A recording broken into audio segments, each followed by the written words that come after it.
Hey guys, आज हम बनाएंगे शॉर्ट हाइट की लेडीज़ का सूट। तो इसके बारे में बताएंगे कैसे हमने फिटिंग लेनी, कैसे निशान लगाने हैं। तो नॉर्मल फिटिंग हम इसकी नहीं ले सकते, तो मैंने इनर बिछा लिया है और इस पर मैं लगा रही हूँ निशान। 6.5 इंच तीरा लिया मैंने और 7.5 इंच आगे लिया है निशान मोढे का। और फिटिंग इसकी 19 की तैयार है, तो मैं 10 इंच पे लगाऊंगी। और साथ के साथ हम बताएंगे कि कैसे इसका सूट सिलना है कम हाइट वाली लेडीज़ का। तो 10 इंच पे ये लगा लिया, 2 इंच आगे मार्जिन दिया है और 2 इंच का नीचे जो हम नॉर्मली निशान लगाते हैं वो 2 इंच ही लगाना है। आगे फिटिंग का निशान हम नॉर्मल 6 इंच लगाते हैं, लेकिन शॉर्ट हाइट है तो 6 इंच पर लगाया है। और हिप का निशान 13 इंच पर लगाया मैंने। 12.5 पर भी चल जाता है, लेकिन थोड़ा सा पेट हैवी है, बड़ा है, तो 13 इंच पर लगाया है। और ये दो इंच वाला निशान है अपर चेस्ट का और ब्रेस्ट चेस्ट का, मैं इसका सेम ले रही हूँ। वो कस्टमर का बॉडी के हिसाब से लेना होता है हमें, अपर चेस्ट और लोअर चेस्ट का निशान। और ये है कमर का निशान मैं वैसे ही लेती हूँ, जैसे आधा इंच कम करके। आप 1 इंच कम कर ले सकते हैं, मैं आधा इंच अंदर गुलाई दे के करती हूँ जब सिलाई करती हूँ। तो अगर वैसे मेरे मेथड के अकॉर्डिंग आपने निशान लेना तो 1 इंच कम ले। अगर आपने ऊपर 10 लिया तो कमर का 9 लेकर आप अगर प्लेटें डाल रहे हो सूट में, उसके लिए ये मेथड है। अगर आप सिंपल सूट सिल रहे हो तो उसमें ये मेथड अप्लाई नहीं होगा। तो इस तरह से मैंने सारे निशान लगा लिए हैं। और 2-2 इंच का मार्जिन, 2-2.5 इंच का मार्जिन आप ज़रूर रखें जब भी कुर्ती या सूट की कटिंग करते हैं। और नीचे हिप वाला निशान भी लगा कर रख लें। अब हम लगा रहे हैं इसके प्लेटों का निशान।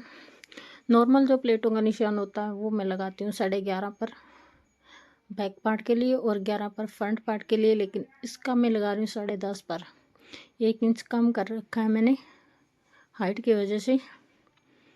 तो और थोड़ी सी हैवी साइज़ है तो इसीलिए मैंने 10.5 रखा, वरना इसका 10 पर भी चल जाता अगर हैवी साइज़ ना होता फिटिंग का। और अब हम कर रहे हैं इसकी कटिंग। ये दोनों पार्ट है हमारे इनर के, फ्रंट भी और बैक भी, तो बाहर की ओर कटिंग करेंगे मोढे की और बाद में इसकी फ्रंट पार्ट की कटिंग अलग से करते हैं। तो अब हम इसे ध्यान रखें हाइट के हिसाब से अपने कस्टमर की। अगर हम इसकी नॉर्मल फिटिंग लेते हैं तो इसका सूट बिल्कुल भी ठीक नहीं बैठेगा नॉर्मल फिटिंग के हिसाब से। तो हमें कम रखनी ही पड़ेगी, कहीं पर 1 इंच, कहीं पर आधा इंच, सब जगह से, क्योंकि इसकी कमीज़ की लंबाई सारी 38 है। और 38 भी इसलिए थोड़ी ये लॉन्ग डालती है, वरना इसका 35 इंच में कमीज़ तैयार हो जाएगा। तो इसीलिए आप जब भी आपके पास इस तरह का कस्टमर आता है कि जिसकी हाइट शॉर्ट है, तो आप इस ट्रिक से उसका सूट बना सकते हैं। और पीछे वाले पार्ट में हमेशा निशान इस तरह से लगाती हूँ, वो आपकी खुद की चॉइस होती है। आप किसी और मेथड से अगर लगाते हो तो वो भी ठीक है। अब मैंने डॉटेड लगा लिए थे दूसरी साइड और अब मैं इनको कर रही हूँ हाईलाइट, ताकि स्टिचिंग करते टाइम हमें प्रॉब्लम ना आए। और जब भी ये निशान हम मिलाते हैं इंची टेप के साथ, तो आप बिल्कुल सीधा रखें स्ट्रेट लाइन में, इन पर गोलाई ना दें, तो इससे अच्छी फिटिंग बैठती है सूट की। अगर आपके पास स्केल है तो स्केल से आप सीधा रखें, अगर स्केल नहीं है तो इंची टेप से भी आप सीधा निशान लगाएं। बिल्कुल रफ हाथ से ये निशान ना लगाएं फिटिंग वाले, क्योंकि रफ हाथ से थोड़ी बहुत गोलाई आ जाती है और उससे फिटिंग अच्छी नहीं बैठती। कहीं से हमारा लूज आएगा, कहीं से टाइट आएगा। और अब मैंने कर लिए दोनों पार्ट को अलग अलग। ये बैक पार्ट है जहाँ पर मैंने सारे निशान लगाए हैं स्टार्टिंग में। और अब मैं ले रही हूँ इसका फ्रंट पार्ट के ऊपर से कटिंग 1.5 इंच कटिंग हमने रखनी है, ताकि हमारा गला पीछे ना जाए। ये कटिंग बहुत ज़रूरी है। यहाँ ऊपर से 2 कटिंग बहुत ज़रूरी है, एक मोढे की और एक ये तीरे की। तो 1.5 इंच हमने यहाँ से कट करना है ऊपर से। और आगे तीरे का निशान हमने लगाना 6.5 का दिया था पूरा तीरा, तो मोढे का निशान नीचे 6 इंच पर लगेगा, आधा इंच कम करके। यहाँ पर हमने रखना 6.5 इंच जो पहले हमने रखा था, और यहाँ रखना मैंने सॉरी 6 इंच, आधा इंच कम, जितना भी आप ऊपर रखते हैं उससे आधा इंच कम रखें और इस तरह से मिलाएं इसको और फिर 1 इंच की गुड़ाई पर कटिंग कर दें। इससे क्या होगा, हमारा जो आगे से कमीज है उठा उठा नहीं दिखेगा, गल के आसपास से एकदम परफेक्ट फिटिंग के साथ सूट बनकर तैयार होगा। ये जब भी आप सूट की कुर्ती की जब भी कटिंग करते हैं तो ये कटिंग बहुत ज़रूरी होती है हमारी। हम फिटिंग इधर उधर हो जाए थोड़ी बहुत कम ज़्यादा तो हम बाद में कर सकते हैं, लेकिन अगर गला हमारा पीछे जाता है तो हमें बाद में उधेड़ने में बहुत मेहनत लगती है करने में। और अब मैं लगा ली हूँ इसके फ्रंट प्लेटों के निशान। बैक प्लेट का मैंने 10.5 पे लगाया था, तो फ्रंट का 10 पे लगाऊंगी और 6 इंच का बीच में हमने गैप रखना है, जो हमेशा हम नॉर्मल सूट में भी हर तरह के सूट में रखते ही हैं, तो ये रखना। और तीनों जो प्लेटें होंगी उनके बीच में गैप रखूँगी मैं 2 इंच का। अगर बहुत ज़्यादा हैवी साइज़ है तो आप इस गैप को बढ़ा सकते हैं, और कम है नॉर्मल से तो इस गैप को कम कर सकते हैं 1.5 इंच से कम ना रखें, बस 1.5 इंच आप रख सकते हैं।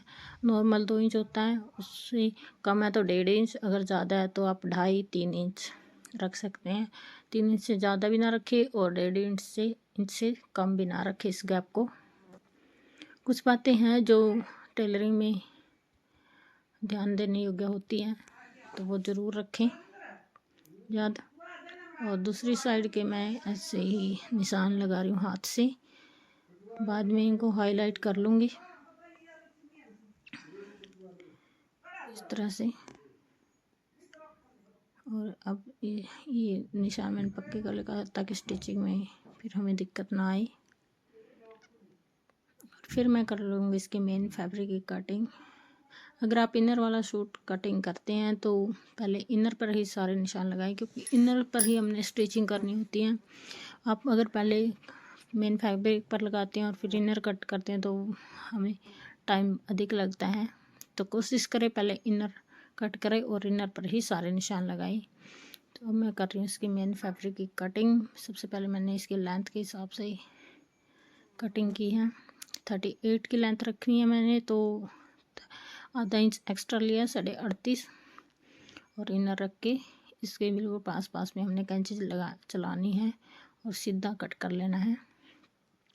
इससे कटिंग आसान हो जाती है, हमारी टाइम काफ़ी बच जाता है इस मेथड से।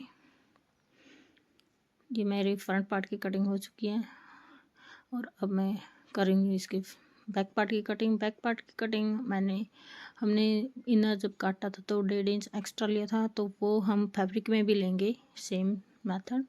तो यह 1.5 इंच एक्स्ट्रा फैब्रिक लेकर ही इसकी कटिंग करेंगे, यानी कि 38 काटा था तो 40 इंच का फैब्रिक काटेंगे अब हम। और इसके साथ फिर हम बाजू की कटिंग करेंगे।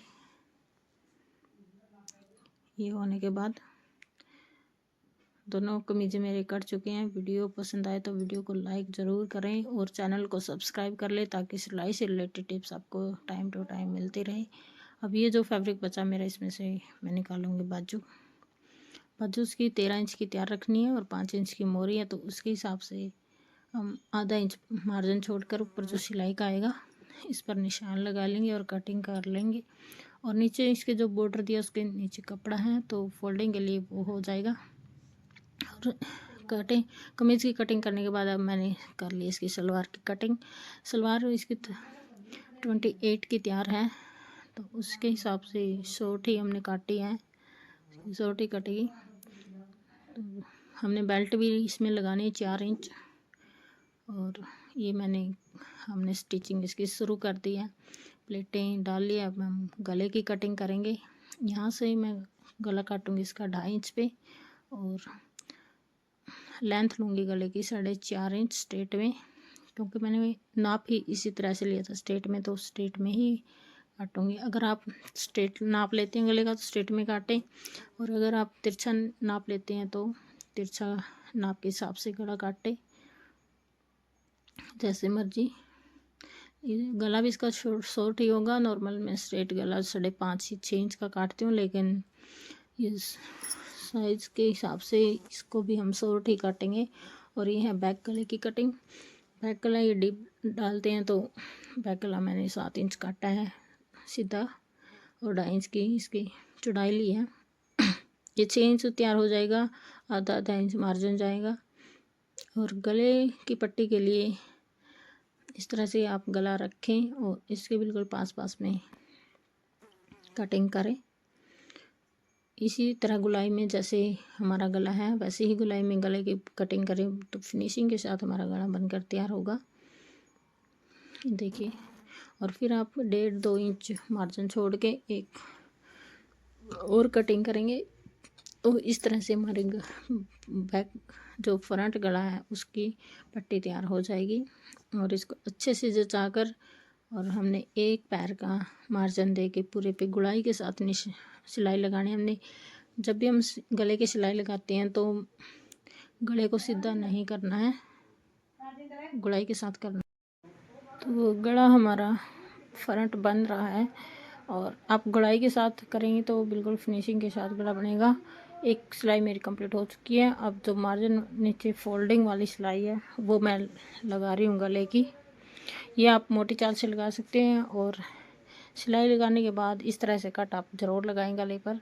इससे गले में चुंगट नहीं आएगी, कहीं पर भी जोर नहीं आएगा। फिनिशिंग के साथ एकदम गला तैयार होगा आपका। और एक ये वाली सिलाई दोनों गलों पर, बैक पर भी और फ्रंट पर भी आप ज़रूर लगाएं।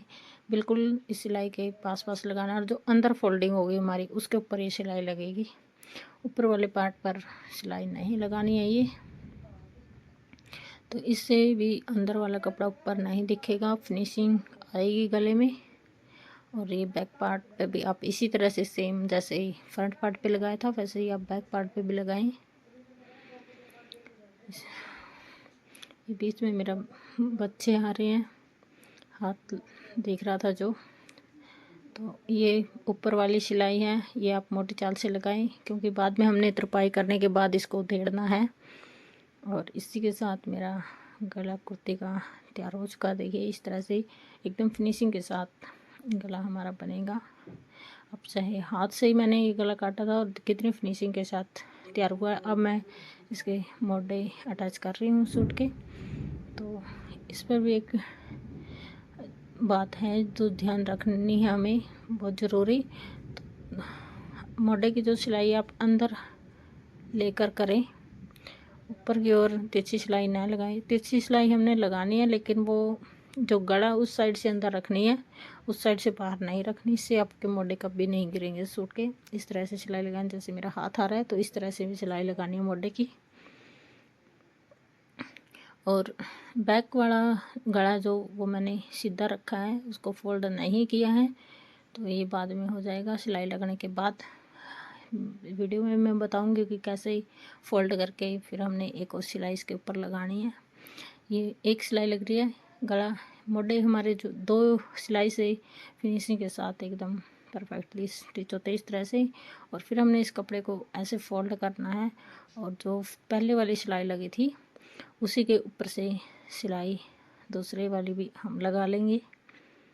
और ये चाल मोटी इसमें नहीं करनी है, नॉर्मल चाल से लगाएंगे, जितनी भी आपकी मशीन के नॉर्मल होती है उसी से आप लगाएं। और ये दूसरे वाला मोड़ा भी इसी तरह से हमने उल्टी साइड फोल्ड करना है इसको, और फिर इसके ऊपर सिलाई लगानी है। तो मोड़े जुड़ गए हैं, गला बन गया, प्लेट सब कुछ हो गया। अब हमारे सिर्फ 3 काम बाकी हैं सूट के। एक तो फिटिंग का, एक पल्ले फोल्ड करने का, और एक बाजू का। और सलवार मैंने अलग से तैयार इसकी कर रखी है, कटिंग मैंने बताई थी। तो स्टिचिंग की, सलवार की स्टिचिंग इसलिए नहीं डाली क्योंकि बहुत ज़्यादा लंबी हो जाती वीडियो, तो बोरिंग हो जाती है लंबी वीडियो, इसलिए मैंने शॉर्ट के लिए। तो मैं कभी सलवार की स्टिचिंग की अलग से वीडियो डालूँगी जो लॉन्ग होगी, तो आप वहाँ देख सकते हैं। और ये निशान मेरे थोड़े से लाइट हो गए थे, तो मैं दोबारा से इनको डार्क कर लिया है। और यहाँ से मैं थोड़ी सी गुलाई अंदर गुलाई दे के कटे स्टिचिंग करती हूँ हमेशा ही, कमर में जो स्टिचिंग होती है वो। तो आप चाहें तो आधा इंच कम रख के निशान लगा लें इसका, और फिर बिल्कुल सीधा इसी लाइन के ऊपर से स्टिचिंग आएगी।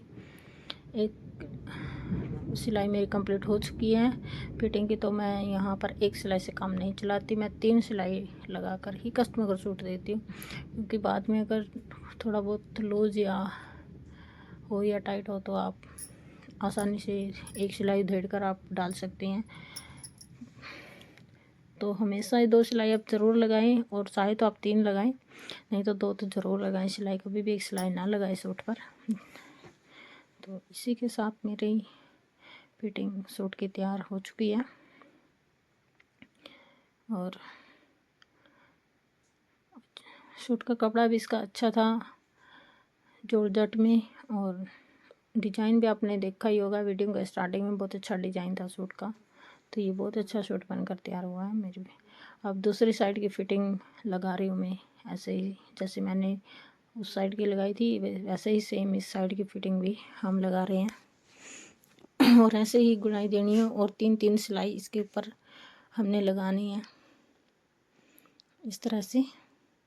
और ये हिप का निशान है, यहाँ पर आप जैसे जहाँ पर भी आपका क्रॉस मार्क है सिर्फ वहीं पर आके मशीन रोके, इससे कम या ज़्यादा ना रखें।